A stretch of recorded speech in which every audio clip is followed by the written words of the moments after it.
You finally arrived, Link. Or should I say, the hero of whatever the heck we're calling this version of Hyrule.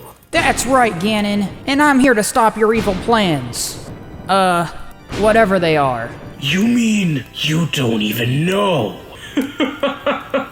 You fool! I've stolen the Triforce! Growing up, man, I used to spend hours of my life slashing Koopas. He's playing Link? Didn't we already do this with Mario? It's a me, Hero of Time. I swear, if one more Hollywood studio just slaps a big name on a roll without thinking, I swear. Hello, Link! Hey, listen! Watch out! Get that thing out of here. The CGI budget is already gone. The Legend of Zelda. Coming to a movie theater near you.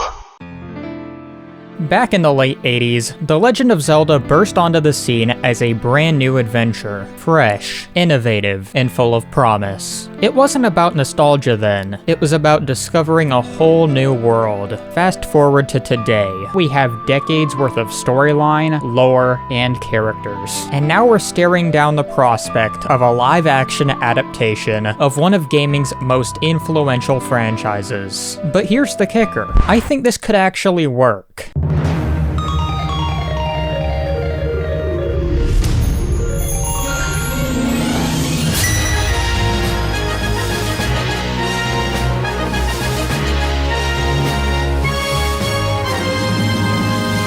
Yes, I'm gonna talk about the 1989 animated series. If you've never seen it, imagine everything you love about Zelda, and then remove about 80% of what makes it good. The show was a part of the Super Mario Bros. Super Show, a series of weekday episodes featuring Mario cartoons, with Fridays being reserved for Zelda. And while the animation wasn't too bad, the writing was... Well, excuse me, princess. Hey, excuse me, princess. Hey, excuse me, princess. Yeah, that happened. The show took massive liberties with the lore, throwing in random magic spells, gadgets, and an oddly comedic take on Ganon. But despite all of its flaws, the show has lived on in meme infamy. And honestly, it's kind of charming in a so bad it's good kind of way.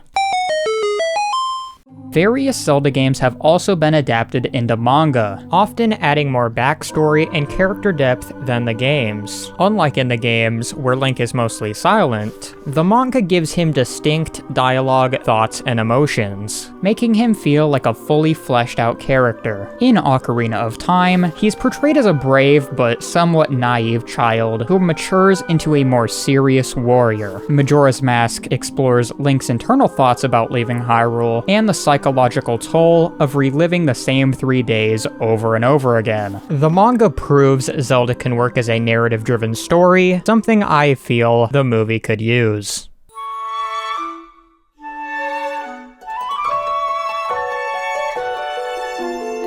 Many fans argue that Zelda would be better suited for animation rather than live action. The success of films like Into the Spider-Verse and Puss in Boots recently have proven that animation isn't just for kids. Animation can be a medium for some of the most deep and stunning stories. I think many people are still very ignorant about the artistry of not only animation, but also video games. For decades, video games were seen as just toys for kids, and this could be an intention on Nintendo's part to market the NES as a toy, being seen as gospel ever since.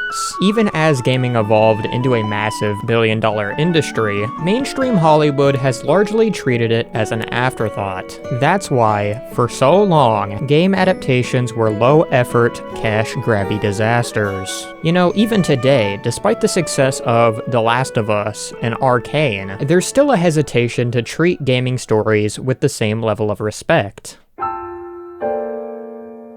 And that same issue applies to animation. Many industry insiders still see it as something only for kids, which is why Western studios constantly push for live-action adaptations. It's why anime adaptations keep happening despite never working. It's why Avatar: The Last Airbender was turned into that movie. And it's why Nintendo and Sony decided Zelda, a game with deeply fantastical elements, had to be live-action instead of animated. Even though animation arguably fits the franchise better. And I'm honestly shocked that they didn't at least try to have it as an anime film, considering Breath of the Wild took heavy inspiration from Princess Mononoke.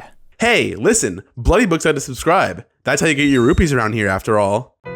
Zelda has a very distinct cultural identity, heavily influenced by Japanese storytelling traditions, art styles, and themes. Hyrule, with its mystical landscapes, rich lore, and deep connection to nature, reflects a lot of Japanese cultural values, like the reverence for nature, the importance of history and tradition. Link could be recast as a more overly charismatic action hero, rather than the silent, reserved character we know from the games, in an effort to make him more relatable to Western audiences. Similarly, Princess Zelda might be presented in a way that strips away the nuances of her more traditional, graceful role in order of a more overtly empowered archetype. Zelda games are well known for their art styles, whether it's the painterly look of Skyward Sword, the dark fantasy vibes of Twilight Princess, or the anime-inspired world of Breath of the Wild. Zelda always has a distinct feel. The franchise is a mix of serious and whimsical. Dark moments like the Shadow Temple coexist with goofy NPCs and side quests. The movie has to balance this correctly, take itself too seriously, and it loses the charm. Lean too silly, and we're back in Excuse Me Princess territory. The Lord of the Rings movies are a gold standard for adapting fantasy worlds into live action. The Legend of Zelda is often compared to Lord of the Rings, but simply sharing a genre isn't enough. The approach to world building, tone, and storytelling matters. The Lord of the Rings holds up today because of its balance between practical effects and CGI. Over-reliance on CGI could make the world feel artificial, a problem the Hobbit trilogy had. The film will also have to make choices about Link's characterization. Rather than making him an overconfident action hero, he should struggle, learn, and grow. I really hope this movie doesn't fall into the trap of setting up a cinematic universe. Right now, Zelda needs to be its own thing. We've seen what happens when studios focus too much on building a franchise and forget about the movie they're making. Zelda deserves more than a cash grab. What it needs, more than anything, is respect. Respect for its history, respect for its world, and respect for its characters. Without that, nothing else matters. With the right balance of respect for the source material, a cast that truly understands their roles, and a director who can bring it all together, Zelda can break free from the curse of bad adaptations. At the end of the day, this is Zelda, the game that changed adventure gaming, the world that captured our imaginations, the legend that still endures. If any franchise can overcome the odds and deliver something truly magical, that would be Zelda.